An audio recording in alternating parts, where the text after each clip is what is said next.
llenas mi espacio, llenas mi vida, me iluminaste como el sol. Quiero que crezca. Gloria a Dios. Dios es bueno. Bueno está de nuevo los hermanos juntos, ¿verdad? Aunque esta pandemia está ahí todavía, pero confiamos en el Señor que pronto va a desaparecer. Yo creo que está dando los últimos coletazos. Por eso nosotros tenemos la confianza puesta en el Señor. Tenemos que tomar las precauciones, claro que sí. Tenemos que usar la mascarilla, usar el gel, las distancias. Pero sabemos que la misericordia de Dios está al lado nuestro y que Él nos cubre, nos protege, nos cuida. Así que en una actitud de alabanza y de adoración vamos a escuchar la palabra de Dios. Os doy la bienvenida a todos, un saludo fraternal, también a los que nos siguen por las redes sociales, os mando un saludo. Y yo quiero seguir tratando el tema que ya llevamos muchísimas semanas, no sé si es la 15 o la 16 hoy, creo que es la 16, tratando el tema de la iglesia que Dios quiere que seamos en este tiempo. Dios demanda de su iglesia unos parámetros y unas condiciones para ser la iglesia verdadera, la iglesia que Dios quiere que seamos.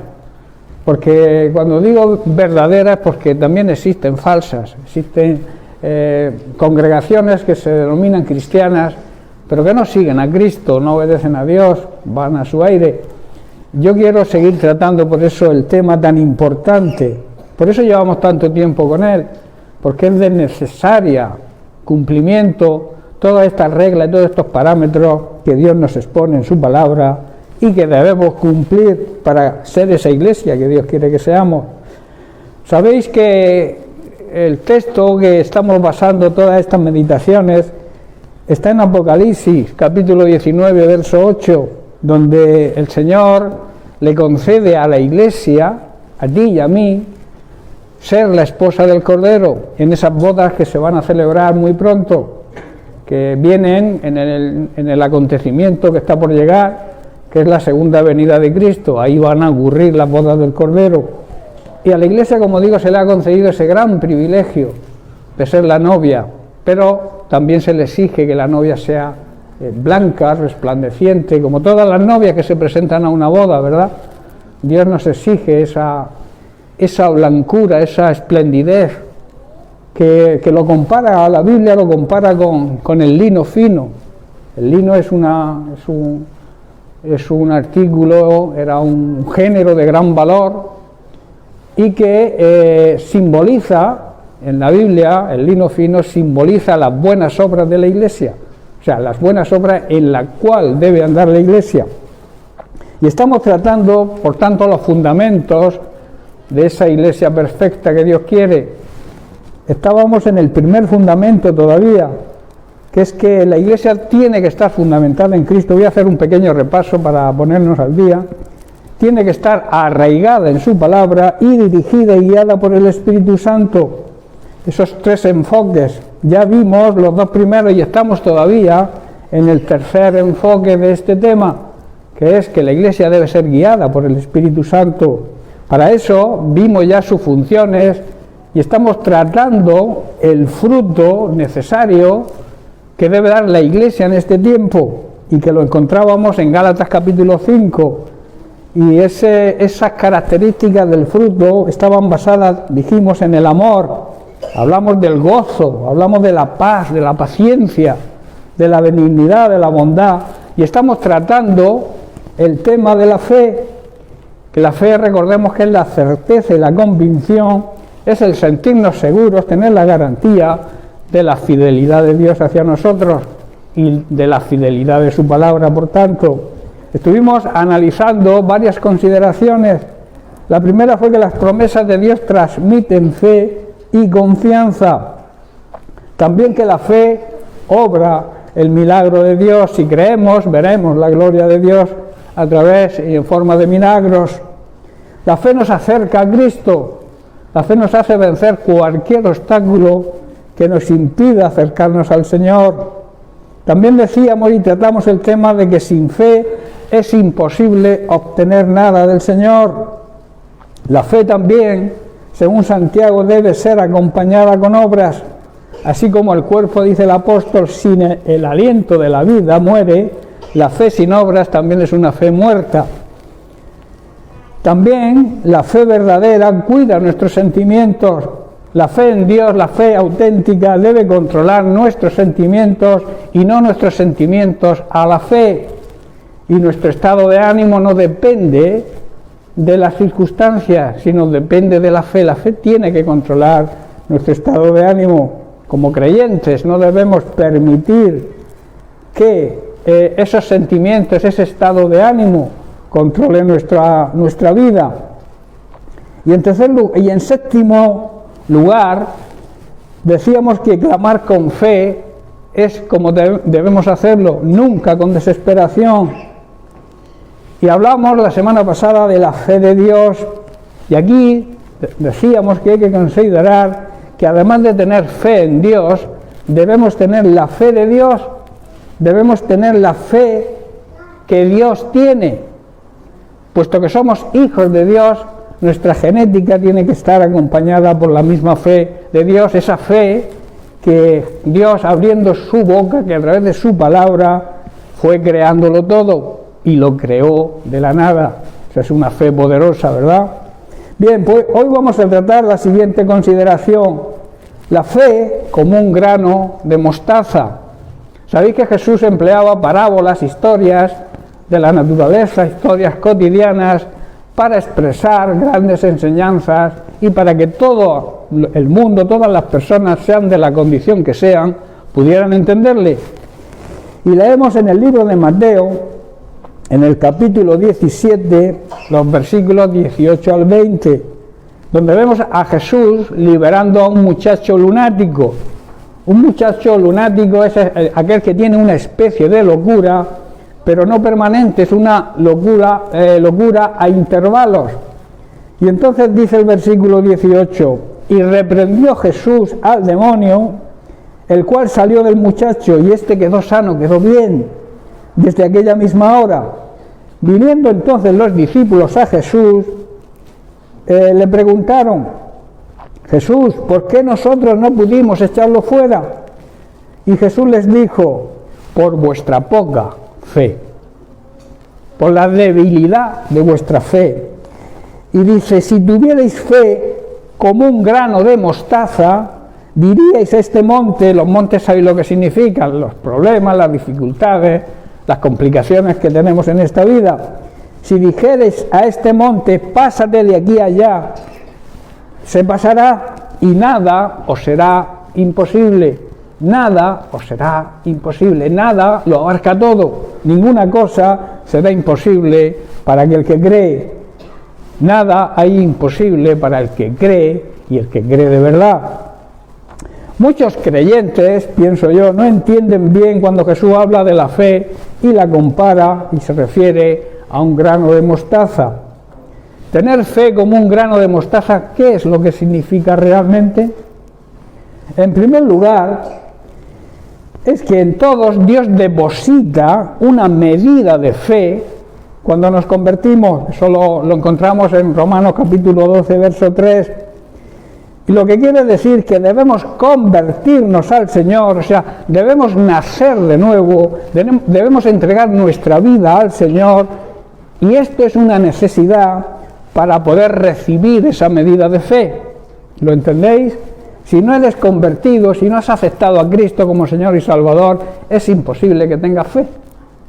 Porque la fe debe ser, es una necesidad, el nacer de nuevo, para que Dios la ponga, la deposite en nosotros. Nadie que no crea y nadie que no haya aceptado el sacrificio de Cristo y lo reconozca, vuelvo a repetir, como Señor y Salvador, puede recibir esa medida de fe. En segundo lugar, significa, no es que nuestra fe sea como un grano de mostaza, sino que después de entregarnos Dios esa medida, empieza nuestro trabajo. ¿Cuál es nuestro trabajo? Que esa fe, esa semilla que Dios deposita, debemos hacerla crecer y que se desarrolle. Ese es el trabajo nuestro. Dios la pone y nosotros debemos desarrollarla. Esto significa, por tanto, que al convertirnos comenzamos quizá con una fe pequeña, pero que se irá desarrollando en la medida que nosotros cumplamos y hagamos nuestra parte. En el capítulo 4 de Marcos vamos a leer los versículos 31 y 32, donde Jesús también habla del reino de Dios y también emplea la semilla de mostaza.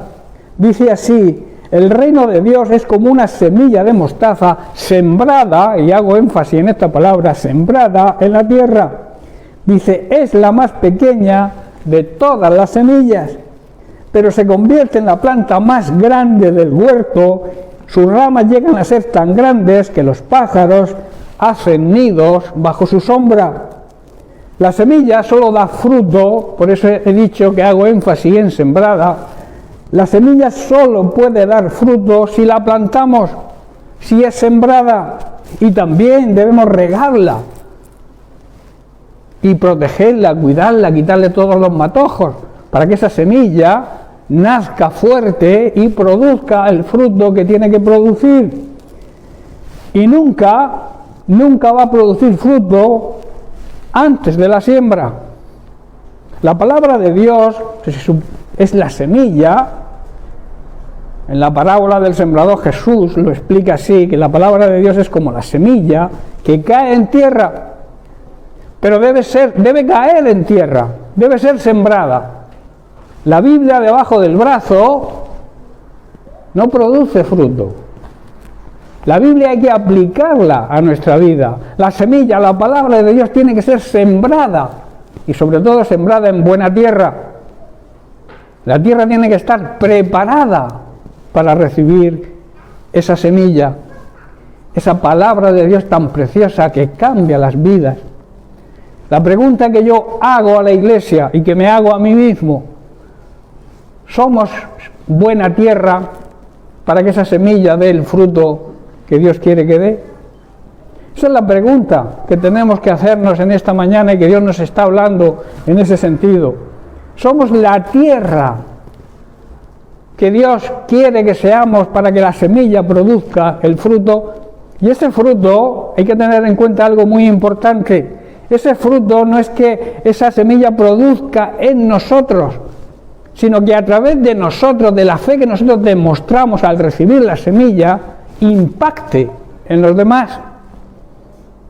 O sea, que el fruto no se queda para nosotros solo, sino que el fruto debe impactar a través de todas las personas que nos rodean, deben recibir esa demostración, ese testimonio de nuestra fe, para que esa semilla también produzca efecto en ellos. Y sobre todo el efecto de la salvación, que a través de tu predicación, que a través de tu testimonio, demostrando tu fe, la gente pueda venir a Cristo y que Cristo las pueda salvar. Amén. Por eso no puedes pretender cosechar nada antes de sembrar. Es imposible. Tampoco pretenderás que esa semilla crezca aunque la hayas plantado si no la abonas y la riegas. El abono y el riego de la palabra de Dios significa comunión, intimidad con el Señor, en el sentido de leer, de meditar, de estudiar su palabra cada día, para que esa fe vaya creciendo y vayamos creciendo espiritualmente. Como he dicho, una semilla en tu bolsillo, el ejemplo que he puesto, la Biblia bajo el brazo, o una semilla en una estantería, en un stand, nunca crece, nunca llega a dar fruto, porque es necesario que sea sembrada. De ahí el encargo de la Gran Comisión. La Gran Comisión, Jesús está diciendo eso, que debemos sembrar la semilla, debemos ser sembradores de la palabra de Dios. Sabemos por la parábola que explicó Jesús que la semilla puede caer en distintos tipos de tierra, pero también hay una promesa que una parte caerá en buena tierra y producirá lo que Dios desea y quiere que se produzca. Debemos considerar que cosechamos lo que sembramos. Tú vas a recibir de acuerdo a tu cosecha, a tu siembra. No podemos sembrar, digamos, maleza, hierbajos, y esperar que produzcan manzanas, ¿verdad? Es imposible. No podemos sembrar desobediencia a Dios y recibir la bendición de Dios como cosecha, es imposible. Si tú no andas en obediencia a Dios, no vas a cosechar bendición. La obediencia a Dios, la consecuencia de esa siembra en obediencia a Dios, es que vas a cosechar beneficio, vas a cosechar bendición de parte de Dios. Si quieres recibir bendiciones de Dios, debes sembrar obediencia. Si quieres recibir amor de los demás, ¿qué debes hacer? Sembrar el amor en los demás, porque lo que se siembra es lo que se cosecha. ¿Estáis comprendiendo, hermano? Es sencillo, es la ley de la siembra, pero que a muchos les cuesta entender esto. Dice, sí, que los demás hagan, pero yo hago lo mínimo. Nuestra obligación es sembrar, y sembrar en todo tipo de tierra. Luego ya el Señor es el que da el crecimiento, el Espíritu Santo es el que redarguye a las personas de este mundo de pecado. Tú no puedes convencer a nadie, es el Espíritu Santo quien trae convicción, convence al mundo de que vive en pecado. ¿Pero cómo se convence? A través de nosotros, a través de nuestra siembra, a través de nuestro testimonio de una vida cristiana y ejemplar. Por eso lo que sembramos, eso cosechamos. Y no nos engañemos, segaremos la cosecha de nuestra vida. Tu vida tiene que ser una siembra, tu vida y la mía también, claro. Cada uno debemos aplicarnos la palabra de Dios a nosotros, no aplicarla a los demás. La palabra de Dios, cuando es sembrada, cae individualmente en cada persona. Muchos que dicen, qué bien le está viniendo este mensaje a mi vecino, a mi vecina, a mi esposo, a mi esposa, a mis hijos. La palabra de Dios es para ti. Aplícala y tendrás vida. En Gálatas capítulo 6, versículo 7, Pablo hace una declaración. Dice, no os engañéis. Esto habla del autoengaño. El peor engaño que una persona pueda recibir es el autoengaño, engañarse a uno mismo. Dice, Dios no puede ser burlado. De Dios no te puedes reír. A Dios no lo puedes engañar. Y añade, pues todo lo que las personas siembran, eso también segarán. Está bien claro con donde Pablo entiende perfectamente la ley de la siembra. Todo lo que las personas siembran es lo que van a segar. La segunda consideración sobre este tema es que cosechamos más de lo que sembramos. Este principio se aplica al pecado y a la rectitud, a una vida recta, haciendo el bien. Una pequeña decisión de hacer el bien puede producir gran cantidad de fruto. Lo mismo que una pequeña decisión de hacer el mal también puede producir graves consecuencias. Por eso no catalogues la siembra en poco o en mucho, porque una pequeña siembra de maldad puede producir una gran cantidad de maldad, porque esta es la ley de la multiplicación. ¿Entendéis, no? En Mateo capítulo 13, verso 23, Jesús explica la parábola del sembrador sobre la semilla que cae en buena tierra. Dice, mas el que fue sembrado en buena tierra, este es el que oye, escucha, presta atención y entiende. Hay personas que no escuchan, oyen y tampoco quieren entender, porque viven muy bien como viven, no quieren cambiar, siguen en sus hábitos, en sus costumbres. Pero la palabra de Dios es para oírla, es para prestarle atención y también entenderla y ponerla por obra para que pueda dar frutos, si no es imposible. Y entonces, cuando se hace de esta forma, dice Jesús, produce al 100, al 60 y al 30 por uno. Depende de cómo siembres. recibes.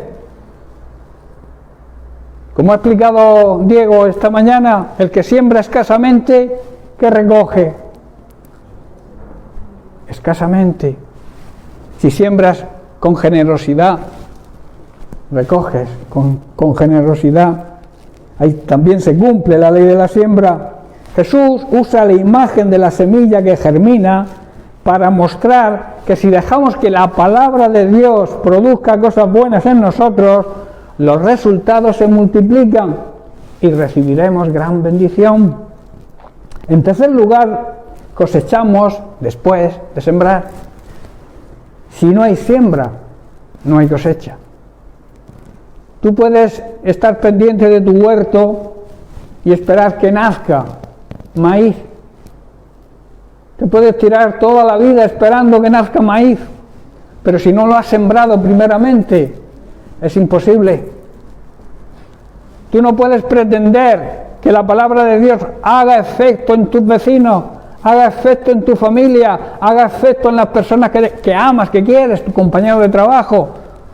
No puedes pretender que tu fe produzca efecto en ellos si no lo demuestras, si no te ven que aplicas esa fe a tu vida. No sé si estáis entendiendo. Nuestra obligación es tener esa fe, desarrollar esa fe que Dios pone en nosotros cuando nos convertimos, con el propósito de beneficiarnos a nosotros mismos, pero lo más importante, que los demás se beneficien también y puedan recibir la salvación. ¿Sabéis que Dios ama al pecador? ¿Sabéis que Dios ama a esta sociedad que vive de espaldas a Él y llora? Y nosotros tenemos que sentir el mismo amor, la misma misericordia que Él siente o sintió por nosotros. Debemos sentirla y Él también sigue sintiéndola por aquellos que todavía lo rechazan. Por eso la necesidad de sembrar la palabra de Dios. Algunos se engañan porque su semilla actual parece no producir una cosecha inmediata. Hay personas que dicen: llevo mucho tiempo predicándole a fulanico, a menganico, pero no veo el resultado. Lo verás en el tiempo del Señor, el tiempo perfecto del Señor. Tú no dejes de sembrar nunca, aunque no veas el resultado inmediato, porque Dios promete que ese resultado será. Quizá, posiblemente, no lo veas tú, pero ten por seguro que la Biblia cumple, la palabra de Dios se cumple, y Dios promete que si se siembra, se cosecha. Quizá no en tu tiempo, sino en el tiempo del Señor. La diferencia es que estas personas que ven que no se cumple la siembra que ellos han hecho, no ven la cosecha, no cambian de hábito, dejan incluso de orar por las personas. Pero yo te aconsejo algo: no desmayes, persevera, porque al final se cosecha. Y como he dicho, se cosecha después de sembrar, y el tiempo lo decide Dios. Hay cosechas que se recogen rápidamente y otras tardan mucho tiempo. Tú no debes preocuparte por ese tema, debes preocuparte por sembrar, que es lo importante y es a lo que Dios nos ha llamado. No nos engañemos, hermanos, el tiempo de la siega llegará.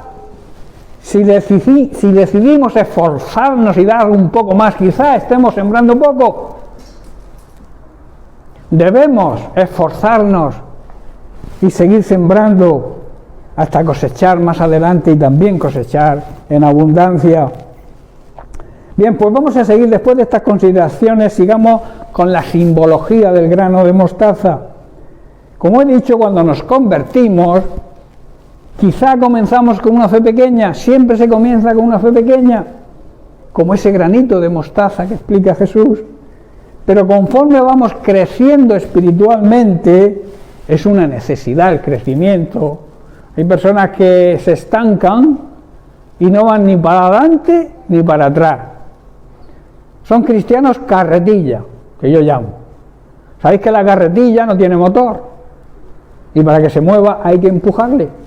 Hay muchos cristianos así, que para que se muevan tenemos que empujarles. No debemos ser cristianos carretillas, sino cristianos que debemos esforzarnos en avanzar, en no conformarnos y querer crecer espiritualmente. Ese crecimiento se lleva a cabo a través de la obediencia a Dios y a su palabra, y a través de esa comunión que debemos tener con Él cada día, alimentarnos de su palabra cada día, escuchar los mensajes con el propósito de ponerlos por obra, escudriñar las Escrituras, no simplemente leerlas, profundizar en ellas, para que vayamos creciendo espiritualmente. Pablo nos enseña cómo hay que desarrollar la fe, cómo hay que hacer que la fe nos crezca. Y lo vemos en Romanos 10, 17, que es un versículo que todos conocemos y que se ha repetido muchas veces, pero no es malo seguir repitiéndolo. Dice, así que la fe viene por el oír, por el prestar atención, es decir, por oír la buena noticia acerca de Cristo. La fe crece por ese motivo. El acercamiento a Dios hace que nuestra fe crezca. Las personas llegan a confiar, llegan a tener fe cada vez más en Dios cuando oyen el mensaje acerca de Jesucristo, cuando escuchan, prestan atención a la palabra de Dios, pero no con el mero hecho de que me entra hoy y me sale por aquí, sino con el mero hecho de recibir. La expectación que debemos tener cuando venimos a la congregación es recibir la palabra de Dios como un mensaje de amor y de misericordia de Dios hacia nosotros. Hay muchos sitios en que no tienen la oportunidad de recibir la palabra de Dios, el mensaje de la palabra de Dios.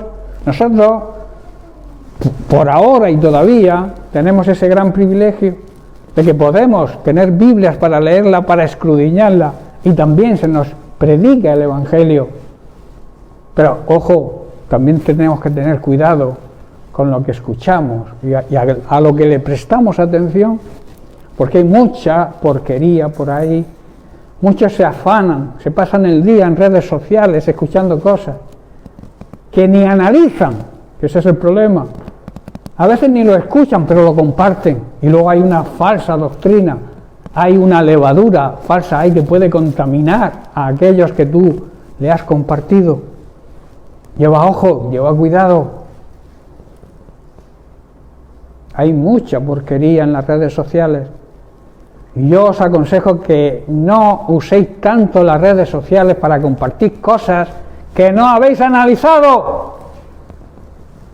Porque el título, lo que sea, te parece bonito. Tampoco hay que pasarse el día mandando mensajes de alarma, de que te vas a condenar, de que... No, hay que predicar sobre el mensaje de salvación.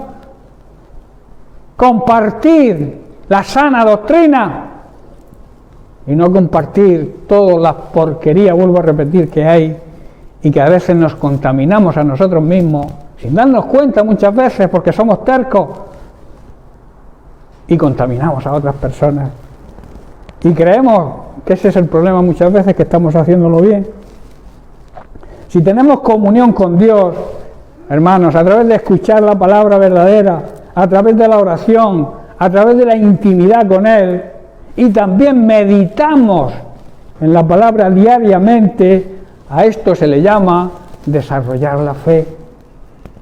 La fe irá creciendo igual que ese grano de mostaza que terminará convirtiéndose en un árbol frondoso donde incluso las aves hacen sus nidos.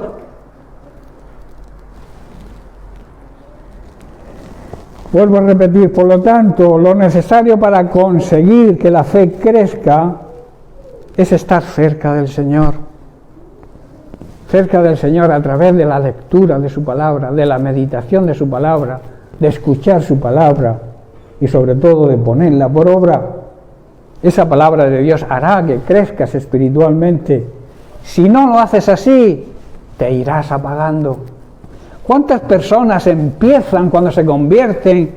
Es como el primer amor, están siempre deseosos de compartir, de hablar con uno, con otro, de transmitir el mensaje de Dios a los demás, pero luego se van calmando la cosa, se van olvidando de ese primer amor, se van acercando más a las cosas de este mundo y acaban fríos totalmente, como una brasa que tú separas del fuego. Tú coges un fuego donde hay cantidad de brasas que levantan unas grandes llamas de fuego y las ves como arden y como iluminan. Coge la tenaza y aparta una y verás qué le ocurre. Que de ser algo luminoso, algo precioso, se convierte en un carbón negro ahí apagado. Eso le ocurre a muchos cristianos cuando se apartan de la palabra de Dios, cuando se apartan de la congregación, que son como carbones apagados. Y qué horrible es un carbón apagado, ¿verdad? Pero coge ese carbón de nuevo y ponlo entre las brasas. Verás cómo vuelve a reactivarse. ¿Estáis comprendiendo, hermanos? Son simbologías para que si andas frío, si andas apartado, te vuelvas a unir a Cristo, a unir a su cuerpo, a su familia, para poder coger esa luminosidad que necesitamos. Somos la luz del mundo, ¿verdad? Y debemos alumbrar. Y una brasa separada del grupo no alumbra. Estoy comprendiendo, ¿verdad? Jesús por eso empleaba historias, ilustraciones, parábolas para enseñar a la gente. Usaba todo este tipo de cosas para que le fuera sencillo a la gente entenderle. Jesús quiere aquí transmitirnos mediante esta parábola que una semilla que no es plantada, que no es cuidada, que no es regada, tiene el potencial. El potencial está dentro.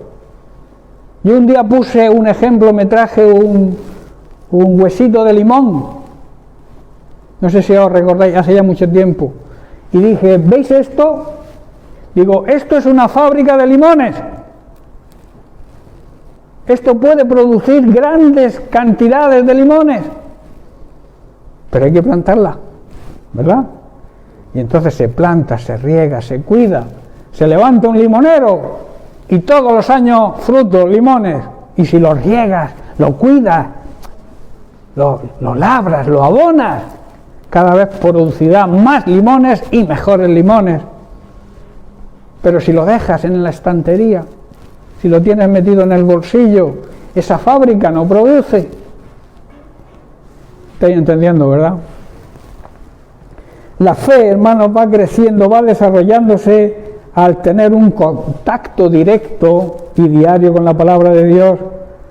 Esto significa, te vuelvo a repetir, vivir cercanos al Señor, y es una necesidad de todo creyente.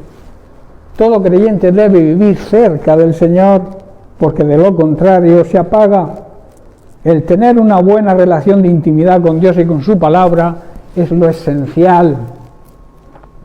En definitiva, cuando la Biblia habla de la fe como un grano de mostaza, se está refiriendo a que la fe hay que hacerla crecer y hay que desarrollarla, vuelvo a repetir, a través de nuestra cercanía al Señor. Esa es nuestra parte, esa es la parte que nos corresponde a nosotros, sembrar, hacer que esa semilla crezca en nosotros primeramente y luego pueda impactar a través de nuestro testimonio, pueda impactar en los demás.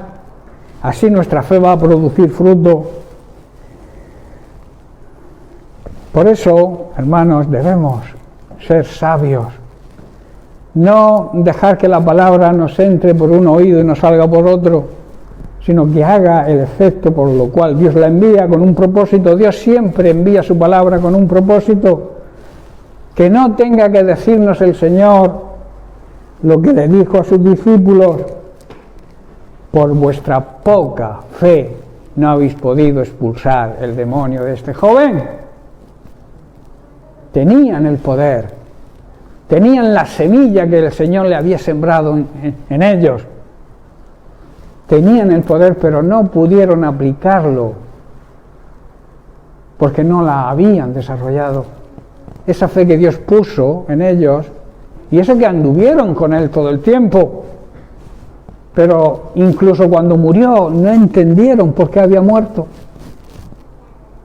Todo lo que Jesús les enseñó, les dijo, de que debía morir, debería ir a Jerusalén para morir y que resucitaría al tercer día, no lo llegaron a captar, no lo entendieron. ¿Por qué?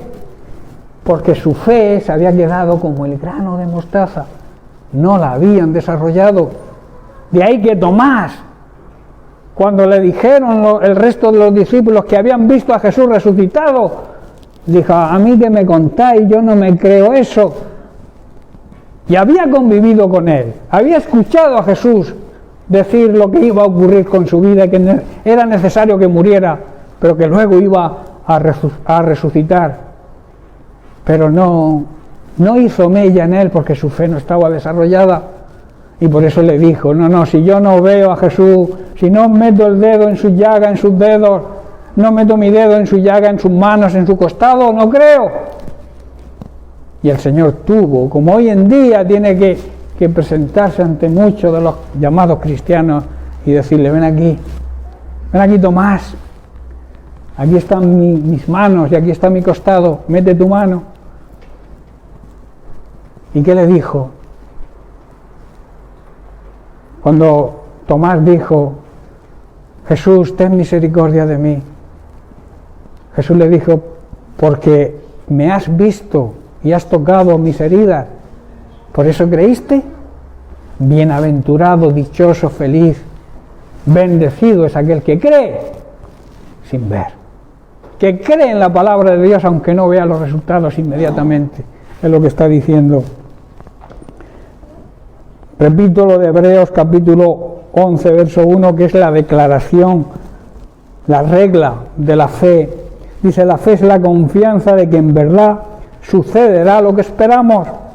Es lo que nos da la certeza, la seguridad, la garantía de lo que no vemos o no podemos ver con nuestros ojos físicos. Por eso debemos desarrollar la fe, para que nuestros ojos espirituales sí lo vean. ¿Sabéis que tenemos ojos espirituales? Y esos ojos ven aquello que no ven nuestros ojos físicos. Por eso debemos confiar en la palabra de Dios que nos advierte: no os engañéis.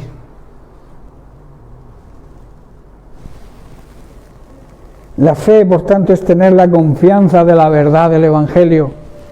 ¿Tú crees que el Evangelio es la verdad? ¿Tú crees que Jesucristo es el camino, la verdad y la vida? ¿Lo crees de verdad? Debes demostrarlo. Hay que demostrarlo. Si Dios dice en su palabra lo que dice, yo debo creerlo. Si Dios lo dice, la obligación del creyente es creer lo que Dios dice. Por eso Santiago nos enseña que tenemos que demostrar nuestra fe. Tenemos que demostrar lo que creemos. Y lo vamos a repasar en Santiago capítulo 2, verso 14. Dice: hermanos míos, ¿de qué aprovechará si alguno dice que tiene fe y no tiene obras? ¿Podrá esa fe salvarle? Hermanos, la fe se demuestra actuando sobre ella. En otras palabras, hay que demostrar que lo que decimos lo creemos. Si tú dices que crees, debes demostrarlo. Y Santiago aquí nos marca la regla de cómo debemos demostrarlo. En el versículo 20 dice: mas quieres saber, hombre vano, que la fe sin obras es una fe inútil, es una fe muerta. ¿Cómo se demuestra, por tanto, nuestra fe? Primeramente, dando el paso nosotros de fe. Tú mueves tu pie y el Señor va abriendo puertas, va quitando obstáculos, va creando puentes para que tú andes por esta vida y llegues al propósito final. consigas la salvación y la vida eterna. Pero tú tienes que hacer tu parte.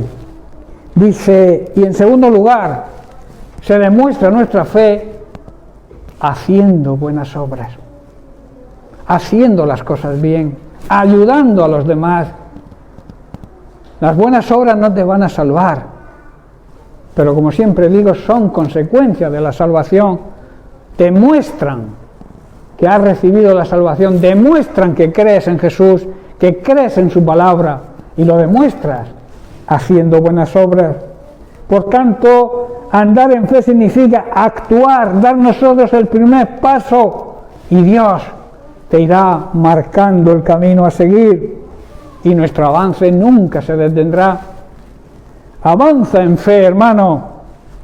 Debemos avanzar, no debemos estar estancados. Tú avanzas y Dios hace el resto.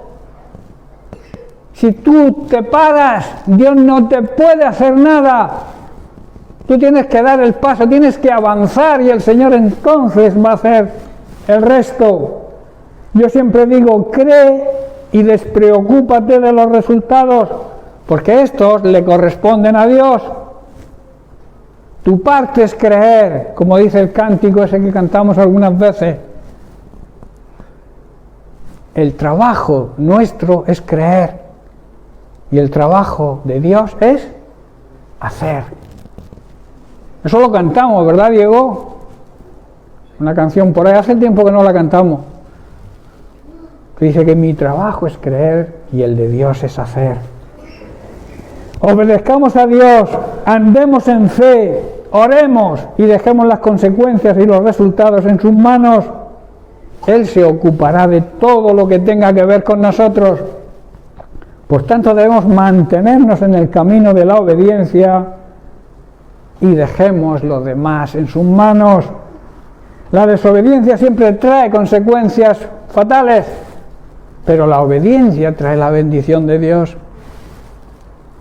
Lo ha leído también Diego en esos versículos que ha aconsejado que los leáis en casa. Era de Deuteronomio 28, ¿no? Las consecuencias de la bendición, de la obediencia y también las consecuencias de la desobediencia. Hermano, ten cercanía con el Señor, acércate al Señor si estás un poco apagado y separado. Busca ese fuego que hay cerca de Él. Únete al pueblo de Dios si estás apartado. No te equivocarás. Si pones tu esperanza y tu confianza en Dios, Dios hará. Él te creó, hermano. ¿Lo crees que Él te creó? Somos creación suya y además somos creación a su imagen y a su semejanza. Por eso debemos confiar, depositar toda nuestra existencia, toda nuestra vida, todos nuestros problemas y preocupaciones en sus manos y creer que en sus manos es el mejor sitio donde pueden estar. A veces buscamos consejos, buscamos que alguien nos ayude, que no es malo buscar ayuda, pero debemos recurrir siempre al Señor en primer lugar. Y Dios quizá utilice a ciertas personas para que tú recibas esa ayuda. No sé si entendéis. Dios actúa así. Tú pones el problema en sus manos y Dios te envía a alguien para resolverlo. A mí me ha pasado, yo puedo contar experiencias de ese tipo. Yo los llamo ángeles que Dios envía. Igual el ángel se llama Antonio, Pepe, Juan y lo conoces, pero que en un momento determinado Dios utiliza a esa persona para solucionar tu problema, para abrir una puerta quizás, para quitar un obstáculo. Dios actúa así, hermanos, y debemos creerlo, porque es la base del creyente, creer y creer de verdad. Espera en el Señor la respuesta a tu problema o situación. Espera en Él, confía en Él y Él va a hacer el resto. Recuerda, y estoy terminando, debemos desarrollar esa medida de fe que el Señor depositó en nuestros corazones cuando nos convertimos. Esa es una regla que se cumple siempre. Cuando tú te conviertes al Señor, cuando tú le recibes como tu Salvador, Dios te pone una medida de fe ahí. Está en Romanos 12, verso 3, si queréis leerlo. Esa medida de fe está ahí, Dios la pone, pero tu obligación y la mía es desarrollarla. Debemos desarrollarla. Y entonces veremos que esa pequeña medida de fe que Dios quizá puso en nuestros corazones va creciendo y se convierte, como dice la parábola, en algo grandioso, algo frondoso, donde los pajaritos hacen sus nidos. Aquí los pajaritos simbolizan la gente que nos rodea. La gente que nos rodea puede anidar en nuestra fe. No sé si entendéis la simbología. La gente que nos rodea puede recibir esa fe que tú demuestras y ellos puedan cobijarse también en esa fe, convertirse al Señor, aceptarlo como Señor y Salvador y recibirlo en su corazón y recibir la salvación que Él quiere y desea para toda la humanidad. Amén. Bien, pues lo dejamos aquí y seguiremos la semana que viene con otra consideración, que os dejo el título, como siempre: la fe verdadera sabe que Dios es fiel. O sea, la fe verdadera confía siempre, en tiempos de bonanza o en tiempos de problemas, que es lo que significa siempre, confía siempre en la palabra de Dios. Bien, pues que Dios les bendiga y la semana que viene seguimos.